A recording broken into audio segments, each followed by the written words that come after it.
Hi, I am Donna Gilham Jones, and this is Russell, my husband. And I am the oldest of the 4 children of LaVona Gilham, but I'm not her firstborn. Heidi has that distinction. 15 days before my 8th birthday, Mom chose to plant me in her garden of life. Heidi and I became sisters, much to our delight. And at that time we lived in Keene, Texas, and Mom was teaching and Dad was building houses. You know, I think Mom was thrilled to have 2 girls now, because the summer before our 2nd grade school year, she made 2 separate wardrobes.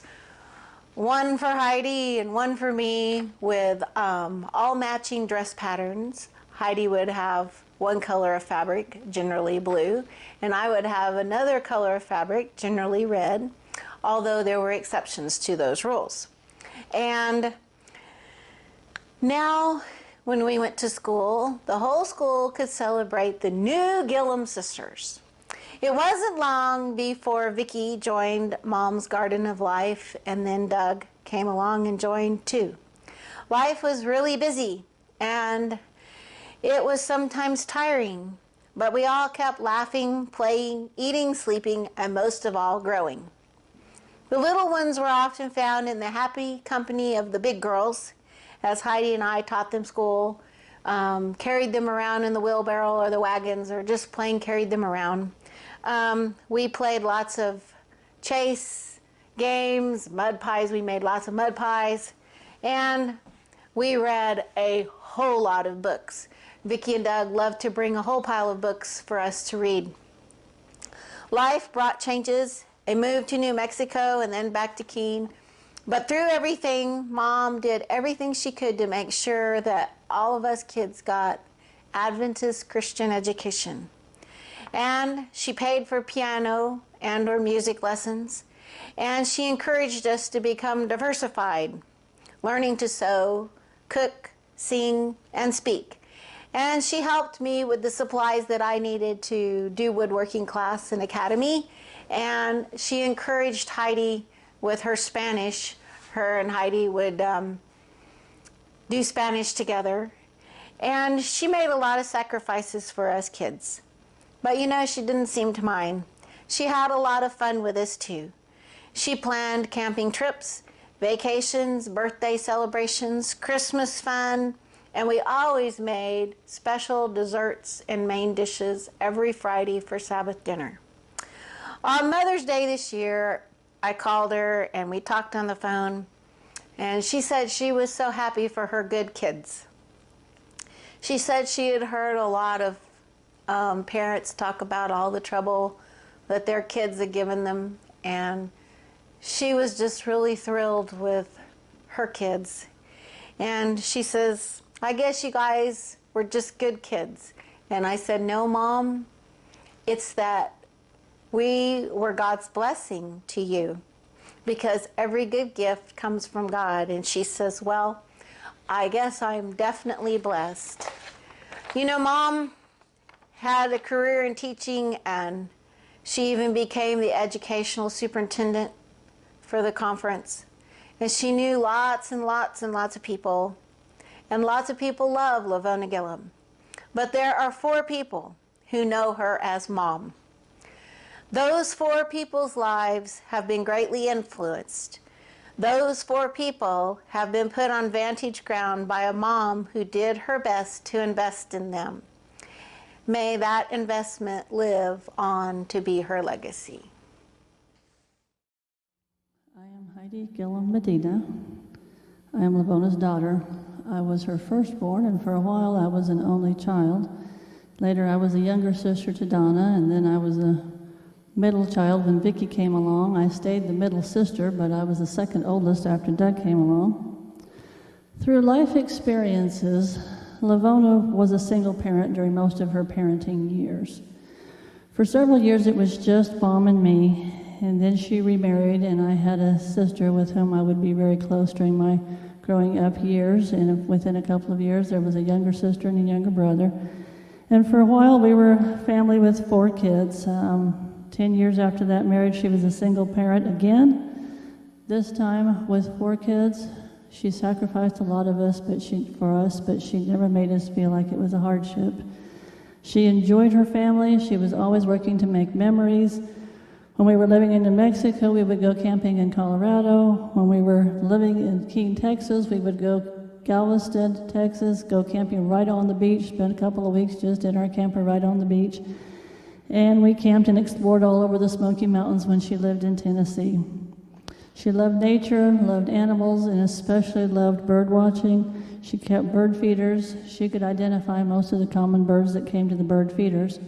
After we started coming down to Florida, and particularly after I started moving to Florida, she loved the birds in Florida because the larger wading birds are very easy to identify with their markings. One time we were all at Epcot, and she was all excited over a green heron, and when we finally noticed way over by the lagoon launch, it would have been hard for anybody else to see, but she could spot a bird just about anywhere. I am a bird watcher and a nature lover because of her. She was a lifelong educator. She believed wholeheartedly in Christian education, and she sacrificed to make sure all 4 of us received a Christian education right through college. I was the one who followed in her career footsteps. I was a teacher for 22 years. She was my role model, mentor, and confidant. My standard for myself as a teacher was higher than any that was ever set for me from any other source because of her example. Anytime I needed advice about anything related to teaching or otherwise, she had such wonderful practical advice. Several times in the summer we would work on projects related to school and preparing for things for our respective classrooms, and later when she went into administration, the teachers that she worked with would tell me how they just really appreciated her wonderful practical advice. She understood what teaching was like. I was the teacher I became because of her. She was a musician. She played the piano and the accordion and the organ. She played the accordion and led her students in singing praise songs at the beginning of her classes and most mornings in her classrooms. And she supported all of us and encouraged us in taking music lessons and keeping us practicing. I was the only one that was difficult to keep practicing. I went through times when I wasn't really enjoying the practicing part that much, but she would come and sit on the piano bench and listen to each of the pieces with me to keep me at it. Because of her interest and support in music, all 3 of the girls became pianists, and we've used our talents in various churches through the years. My brother learned guitar and used that skill when he was working in summer camps. She encouraged other people in their musical interests as well. When she left Maryland to retire, she realized she really hadn't been using her organ or piano that much, and she inquired around and found out that there was a student, one young girl that was learning organ and another one that was learning piano, but neither had an instrument in their home to practice. And she donated her piano and her organ to those students so that they could continue in their musical experience. I'm a pianist and a lover of music because of her. My mother was a very spiritual person. I can remember when I was quite young knowing that she got up every morning and would read her Bible by herself in the living room before the rest of us got up. A few times I would get up early and take my little Bible and go in there and read it in another chair quietly with her. And even though I didn't continue it all the time when I was young, it made a big impact on me. All through my life, even though sometimes I get off track, I always come back to morning devotional time, morning Bible reading and prayer time. I remember even back in college, I would get up early, go down to one of the study rooms so I wouldn't wake up my roommate, and spend a little time with Bible reading and with prayer. And anytime I go for a little while, sometimes through a slump, I always come back to that through her example. She and I talked about spiritual things often. Recently, we were talking, and she said, the more I read and study, the more I think it isn't so much about doctrine, but about reaching out to others and meeting their needs. I'm serious about my relationship with God because of her. She had a great wit and sense of humor. Most of the pictures that we've shared in our slideshow are all of us laughing. There was always something going on. She was a great one to have fun and to have a sense of humor and to see the humor in things. My friends, even in high school and college, loved her sense of humor and thought she was so cool. Her students appreciated it and loved it when unexpectedly she would just really have a good hard laugh over something that had happened in the classroom. She was endlessly energetic. A few years before she retired, we were at a teachers' convention together, and she had introduced me to someone she knew professionally. His first question to me when he found out I was her daughter was, "How do you keep up with her?" My response was, We don't even try to." She was actually surprised by that response, but it was true. Even in retirement, if we were out walking or biking, Mom was in the lead, and we didn't even try to keep up with her. I was especially blessed when she retired into this area 9 years ago.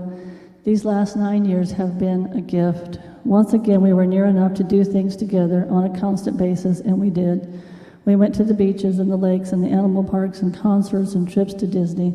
She really enjoyed spending time with Chris and me. She and I would go shopping together and make meals together. She became involved at the local church school, including as a school board member for a few years, and got me involved as well. We worked on the school library one summer. She got involved with the drama productions because she had known Doc and Jeannie Robertson during her teaching years. We worked together on several productions, getting the kids into their microphones between scenes and ready for their next speaking part. She got to know several of the kids from the church during that time and continued to interact and encourage them and get hugs from them when she saw them in church. I received some very nice personal messages from some of those kids, included in the cards that their parents have sent me during this time. She played the piano for the Craterville Sabbath School here at East Pasco Adventist Church. She knew the names of all the little kids. If I was talking about someone she wasn't sure she knew, I would mention the kids' names and then know if she knew who we were talking about then. She wasn't one to sit and rock, so within a few months of retirement, she was ready to get involved in something that needed her, and within a few months of moving to Florida, she started volunteering here at the local Advent House Zephyrhills Hospital. Later, I started working at the hospital, and I would stop by her office to see her for a few minutes at the end of my lunch break. She frequently had something humorous going on with one of the volunteers, just like always. She believed in helping others, and over she thanked God that He had given her enough financial security in retirement that she could give back. She helped pay tuition for some students at a Christian school in Tennessee where one of her former colleagues was pastoring. She supported the local church school here in Zephyrhills. She financially supported the Helping Kids in Haiti project, supported a couple of other local charities, and when the stimulus check came last April, she felt she didn't need it at all, and she wanted a charity and ended up donating all of it to the Feeding Tampa Bay ministry. Her example has influenced my passion for helping others and working with charities. She was my best friend, mentor, partner in adventure, and advisor. I will miss her always. Many has been the time over the years when something was agitating me, and after talking it over with her or just spending time with her, I would feel so much better. She has left a real legacy behind. I know she is resting now, and now we're waiting for Jesus to come to take us all home, where we can be reunited. I can't wait. Hello, my name is Chris Medina. I first met LaVona shortly after I was in a friendship with Heidi. We would all go to the beach, walk and talk, and watch the birds. I discovered that she really liked birding nature, and she did a lot of traveling with her job. As my relationship with Heidi proceeded, I made some visits to her place in Columbia, Maryland, got to know her a little better, was impressed with her knowledge of history and the Washington area. She was also very caring and tender toward my relationship with Heidi. I took that as approval. It wasn't until she moved closer to us in 2011 that I really got a chance to learn more about her. LaVona was a great part of our Zephyrhills life from the moment she moved here. We were truly enriched with her. We had great conversations. We planned activities and long trips. She never wanted a free ride. She paid her way, or gas, or even for us.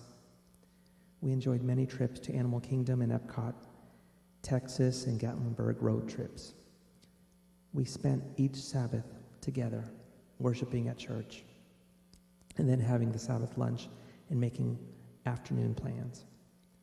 She was always respectful of Heidi and my couple time and would sometimes take a break from hanging out to give us our own time, especially after I had worked long shifts at the hospital. Our time together on Sabbath usually involved great vegetarian foods that Heidi and LaVona would co-make, and many recipes that she was wanting to perfect, like her vegan tapioca and vegan pumpkin pie that she always felt still wasn't quite there, but she arrived. I learned so much hanging out with her and Heidi while visiting duck ponds with bread to feed the animals. I learned some of the birds that she was very knowledgeable about. We also had many biking adventures during the cooler months, which she really enjoyed. She even helped us get a hitch on our CRV, so we would make loading bikes a little more easy. I learned where my wife received her green thumb. Having lived on a farm, she truly understood growing plants and vegetables, and her flower garden was a testimony of that. She encouraged my musical talent. She helped inspire me with arranging hymn melodies. When I found out that she really liked Redeemed, I wanted to arrange something special for her. And I was so glad she was able to hear that recording that I did at the church. Even though it wasn't streamed, I sent it to her and she was able to view it, and she really liked it. We really got to know her likes and some of her dislikes. What I learned pretty quick in our friendship was that if I really liked something and thought that she should too, she was happy for me, and she would tell me that. She was truly an independent person that did more in a day than most people all week. Finally, what I truly loved about our family relationship is she treated me like one of her children. She also loved Heidi so much and had a special friendship with Heidi. This friendship that they had also allowed me to see how Heidi developed into the person she is.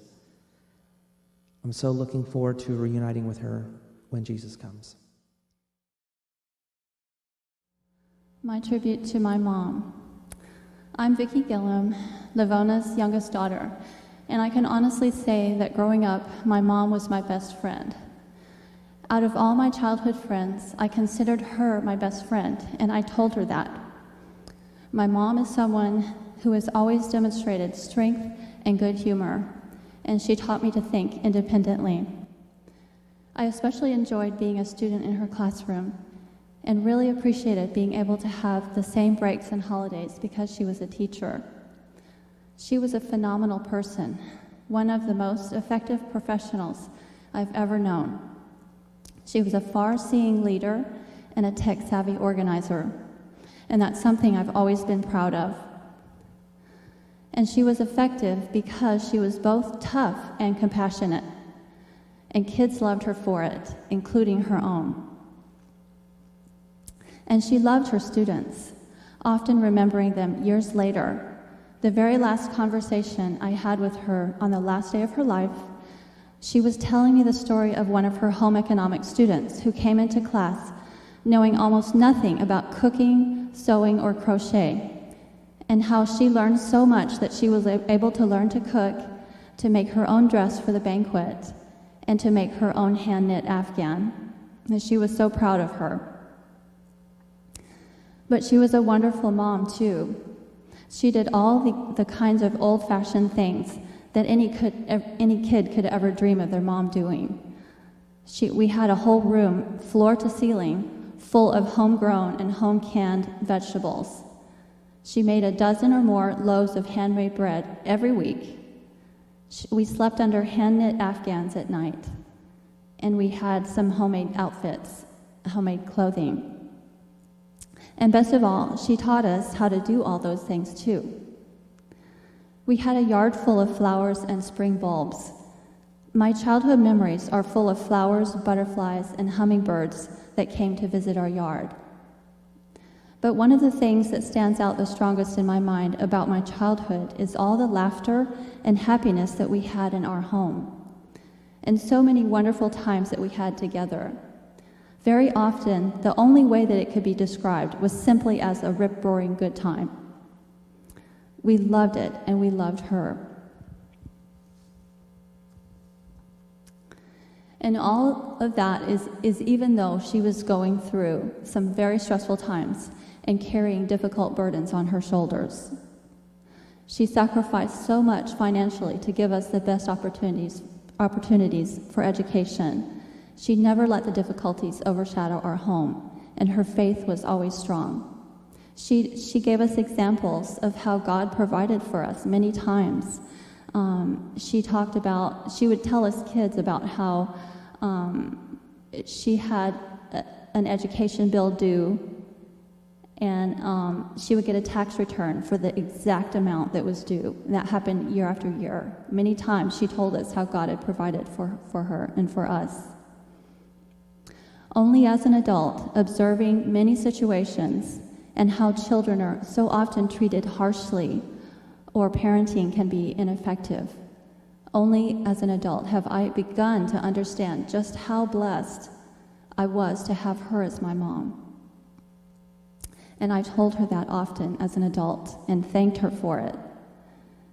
Though we are shocked and heartbroken about the sudden passing of our dear mother, who was otherwise so healthy, and it's so hard to say goodbye, my mom's memory will always be with me, and I want to forever remember the life lessons that she taught me by example. And I want to honor her wish that we celebrate her life when we think of her, instead of continually mourning and being sad, although we need to go through a grieving process, and that's totally natural. But I have every reason to celebrate her life, and I will celebrate her life for the rest of my life. I love you forever, Mom.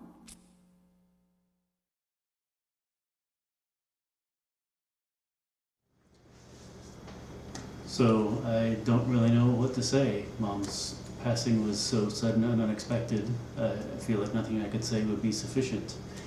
I can't really capture much of her life and all the wonderful things about her in a few short sentences. And her loss has been much harder to me to accept than what I thought it would be. We knew it had to come at some time, but we did not expect it so soon, and were completely unprepared to deal with it. I felt like she deserved a lot more time and was taken early, probably a few years before her real time should come. She was much more than just a caretaker and a child raiser. She was a good friend and a person whose opinion I respected. Even when I made fully independent decisions on my own, I often called Mom to discuss them because I wanted to hear her perspective, and I knew that she would always have good input, and she would probably see an angle that I wouldn't see. And of course, I always enjoyed our conversations and discussions anyways. I owe who I am, my personality, my character, and my upbringing to her. I feel like she earned and deserved the full respect and honor of a proper memorial. I find it sad and awkward that the world was shut down in an unprecedented quarantine at the time of her passing. None of us have ever seen this before, and we always just assumed she would have a normal memorial service before being laid to rest. These unusual circumstances prevented a lot of people from being able to show their appreciation for her life and the contributions that she made, and I feel like it prevented us from giving her the proper memorial that she deserved. All we can do at this point is express a few thoughts of appreciation via video and hope that it's enough. She was a positive force in the world, an amazing parent, a good friend, and her presence will be very much missed. Mom, good night, and goodbye. We miss you dearly. Your son, Doug.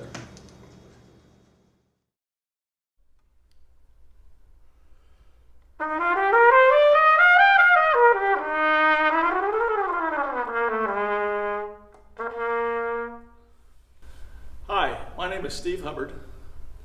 And although this will probably be seen by a number of different people, I'm especially making these comments today for Doug and Vicki and Donna and Heidi.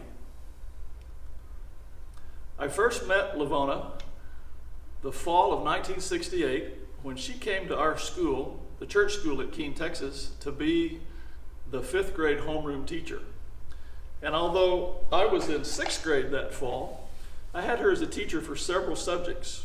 As I recall, English and science and spelling.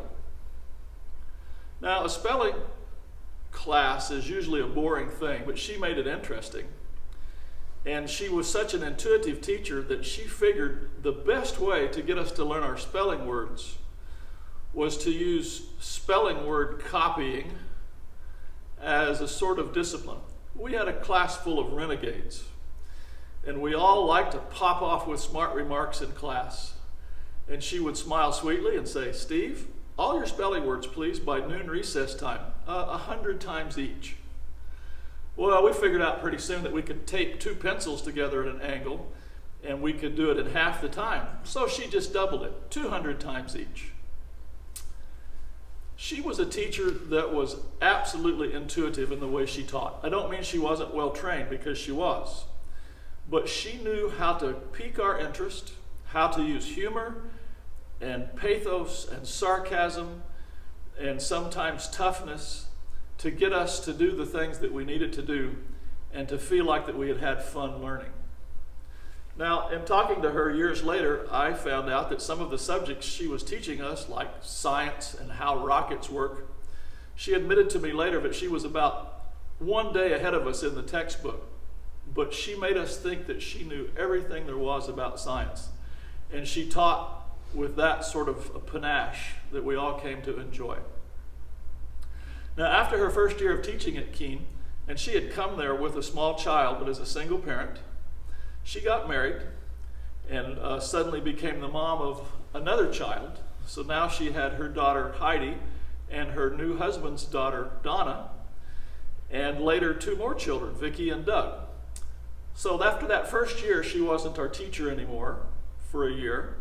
And then in 8th grade, she came back as our teacher and substituted for the whole year for a teacher who had suddenly gotten sick at the beginning of the school year. Through the years, I kept in touch with LaVona. She was back and forth a few times to Keene, teaching at different times at the elementary school, and eventually became a conference education superintendent, and then the same sort of job in union conferences. And she was on general conference textbook committees and curriculum guide committees, and always was involved with those things. But she always had time to talk to me when I would call her. And if ever she was in the city where I was, we would get together and have lunch and reminisce about our old times back in Keene and about different classmates of mine that she maybe hadn't kept up with as much as I had. One thing I remember about her was that she always fostered our artistic endeavors. I recall sitting in the back row in the corner seat in 6th grade science class, whittling a wooden boat. In those days, boys all carried pocket knives and nothing was thought of it. And I remember her walking by my chair, looking down at the floor where there was a huge pile of wood shavings from my pocket knife, and she said, "Wow, that's a nice little boat. Good job. Make sure you clean up the mess before class is over." And that's all she said. No punishment, no retribution for carrying a knife or for making a mess, just encouragement.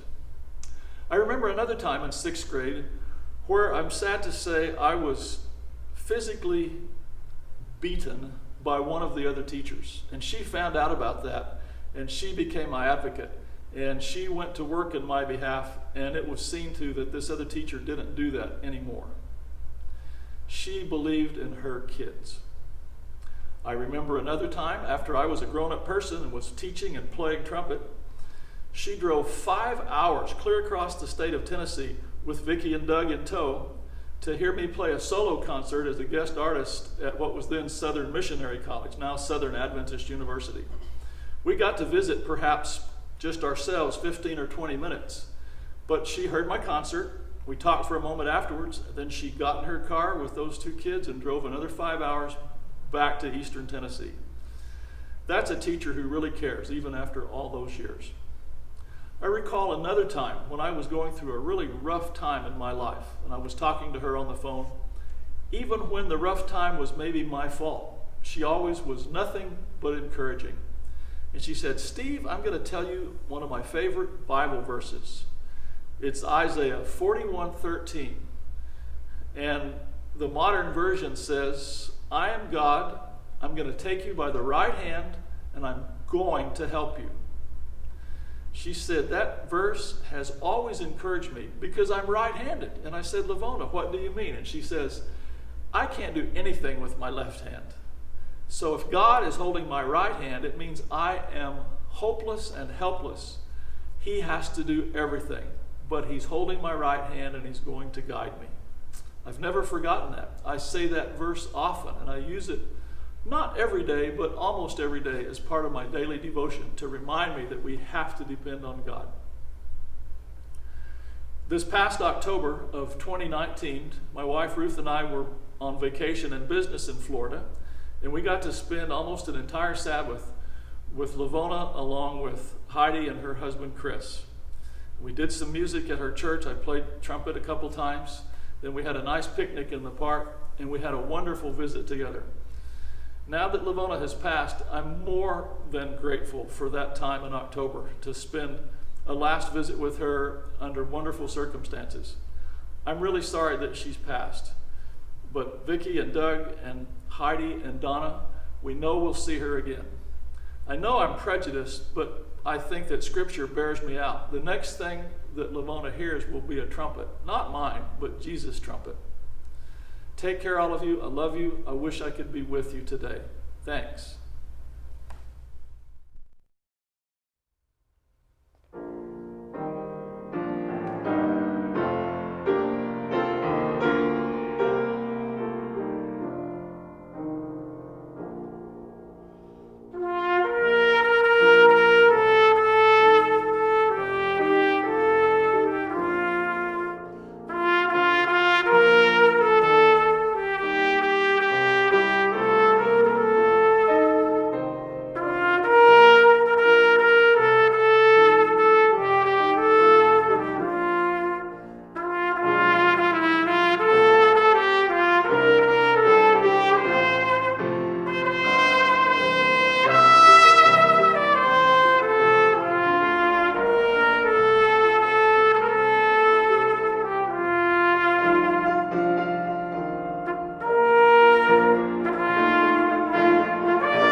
Hello. My name is Ricardo Barriffe. I'm an associate pastor for the East Pasco Seventh-day Adventist Church, of which LaVona was a faithful member. I say faithful for three reasons. I could find more, but three main reasons. Is this one, that LaVona was faithful because she found time to minister to others in times of need. I can remember many times visiting others in the hospital, or especially by the nursing home, and those folks would tell me, "Oh, LaVona came by to visit," and even though some people say that's a pastor's responsibility, she didn't think that way. She thought it was her responsibility as a member, as an elder in the church, to visit members who were in need. She also, as you have heard in the children's story, reflection, especially from Heidi, that LaVona spent time giving to those who were in need. She donated to a number of organizations who took care of people's needs. So she was faithful in that aspect. I say faithful as well because she was faithful in her giving, in her tithing and offering to God and to the church. I can remember on more than one occasion that LaVona would text me and say, the church website is down, because she went on there to try to return the tithe and offering online, and she was having difficulty. And that's how I knew that the church website wasn't working, because she went on to return a faithful tithe and offering. Number three is that I find her to be a faithful member because she was encouraging. She had her unique way of supporting, and I would say me especially. I can remember after, I would say almost every sermon that I've preached, members would come and say, "Oh, Pastor, that was a lovely sermon, beautiful sermon." But LaVona, she would come in a unique way, and she would say this, "If you keep that up, someday you will make a great preacher." And she would smile. And I knew for her what that meant is that that was a wonderful sermon, and I'm really touched. So that for me, my description of her. I could find many others, but that's when I say that she is a faithful member. Those are three of the examples that I could come up with to share with you. But what I want to share with you today is not about LaVona, not about how good she was or how bad she was. However, I want to use her as a pivot into sharing this message, not a long message, but something short and to the point. I was impressed to visit LaVona on the Sabbath afternoon, so I took my family. I texted her until I was coming, and took my family, and we went to see her. She sat in her driveway in a little chair, and we chat from a distance. We left her around about 8:37 on Saturday, May 16. I received a call May 17, that was a Sunday, at 9:31. And that message told me that she had passed away. It was approximately 25 hours had elapsed since I saw her. Within that 25 hours, she was alive, and now she was no more. The question I want to ask you is, what if you had 24 hours and 56 minutes to live? What would you do with your time? In Luke chapter 12, Jesus told a story of a man who did not use his time wisely, did not use his blessing wisely. Some of your study Bibles will entitle the section, "The Parable of a Rich Fool." In today's society, we never call somebody a rich fool. Somebody was rich, we would say that, oh, they are wise. Must be some There must be some genius to be rich. But some Bibles entitle this a rich fool, and you'll find out why in a few. So I want to read that passage for you in Luke chapter 12, and I'm going to start from verse 15. So speaking of Jesus, Jesus said to them, "Take care and be on your guard. Guard yourself against covetousness, for one's life does not consist in the abundance of his possessions." And he told him a parable, saying, "A rich man had a land, and the land had produced plentifully. And he thought to himself, 'What shall I do? For I have nowhere to store my crops.' And he said, 'I know what I will do. I will do this. I will tear down my barns, and I will build larger ones. And there I will store all my grains and my goods. And I will say to my soul, Soul, you have ample food laid up for many years. Relax, eat, drink, and be merry.'"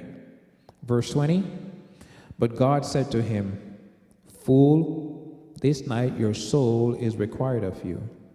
And the things you have prepared, whose will they be? So is it the one who lays up treasures for himself and is not rich towards God.'" Interesting. The contrast, Jesus says, is one who stores up treasure for himself or for herself, but is not rich towards God. Previously, the man had built barns that are the size that he knew would be enough to hold his crops. And he had barns that could hold his crop for the rest of the next harvest. So his barns, he had done all his research. The size of his barns were built so that he could store up the crops that he reaped this year, and he will have enough for the next harvest. So for him, he was well satisfied. Year after year, he would get his crop, he would store them in the barns, and they would last until the next year. So as usual, his normal life, he was satisfied. But something happened. This year, this time, the land had produced plenty, more than he had imagined, more than he intended, more than the normal. In other words, God has blessed him, and he has reaped more goods than he had planted. The crop had multiplied, and now he was in possession of so much more stuff. And his decision to tear down the barns and build larger ones means that he was planning to keep everything for himself. Now remember, all the other years he had enough crop, enough produce to keep him until the next year, the next harvest. Why? Because he has been doing the same thing over and over, which means that for year after year, he had the same barns, the same size barns, and he was getting the same amount of crop, and he was satisfied. But this year, something magical happened, and he had extra crop. So he decided, I'm going to build bigger barns so that he can store it for himself. A matter of fact, in verse 19, he said to himself, I'm going to say to my soul, you have food stored up for many years. So now this is not just for 1 year or 2 years. He says for many years. You have enough food for many years. Eat, drink, and be merry. So he's thinking all about himself. This man had no intention of sharing his blessing with anyone else. It is like someone who bought a 4-door sedan. And then later on, sometimes they unexpectedly get some money somewhere from wherever. And instead of blessing others with the money, what they do, they trade in that 4-door sedan, which was sufficient for them, and they buy an 8-seater SUV. But they still live alone. The family unit did not change. They didn't get married and have a lot of children. So there is no need for a 8-seater SUV. But because they have that extra money, they figured, hey, how am I going to enjoy this money? Let me get rid of my 4-door sedan, which was satisfying, and let me buy an 8-seater SUV. So Jesus told us that this parable shows that life is not about having a lot of money or a lot of fancy stuff. Verse 15, a matter of fact, he says in verse 15, and he said to them, take care and be on your guard against all covetousness, because one's life does not consist in the abundance of his possession. And I'm going to also say of her possessions. The true meaning of life, the true essence of life is not how much you have. It's not how big your house is. It's not how fast or how big your car is. It's not how much land you own. It's not how much money you have in the bank. You see, a person who lives a full life is one who has given much to others, not the one who has taken and kept for themselves.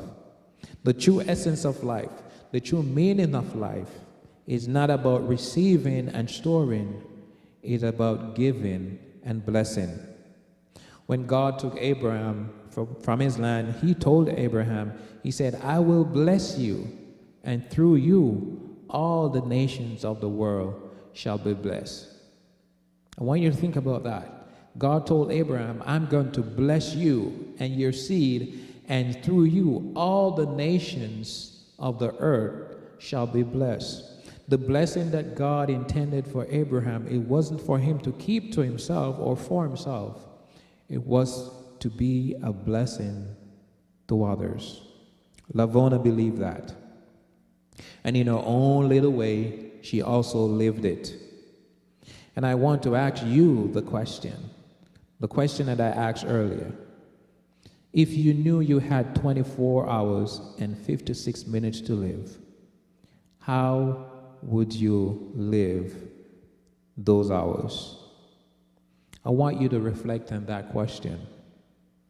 Because Jesus called us, and he called you into this world. Called me, he called you into this world, not just to be consumers, but also to be producers. When he made Adam and Eve in the garden, he told them, eat of every tree. But he also commanded them to be fruitful and multiply. So ask yourself this question. How can I be fruitful today? How can I be fruitful tomorrow? Don't wait for next week. Don't wait for next month or for next year. How can I be fruitful today?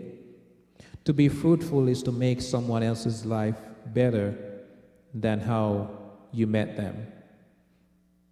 Use the gifts and the talents and the blessing that God has given you, whatever it is. Use those things that God has given you to be a blessing to others. Use it to make a difference in this world. If you don't know how to do that, ask Jesus.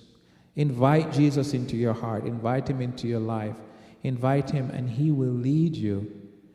He will guide you, and he will show you how to be a blessing to others.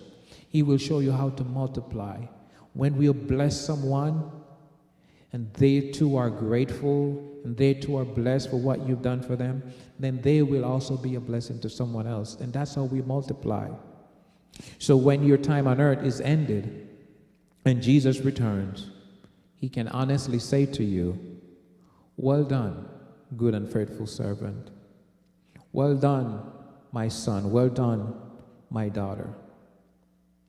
Whether you have 50 years, whether you have 60, 70, 80, 90, even 100 years, or whether you only have 24 hours and 56 minutes to live, I encourage you to make it productive, useful, and make it a blessing where Jesus can be proud of you. May God bless you as you earnestly, honestly seek to follow him as he leads you in your daily life. God bless.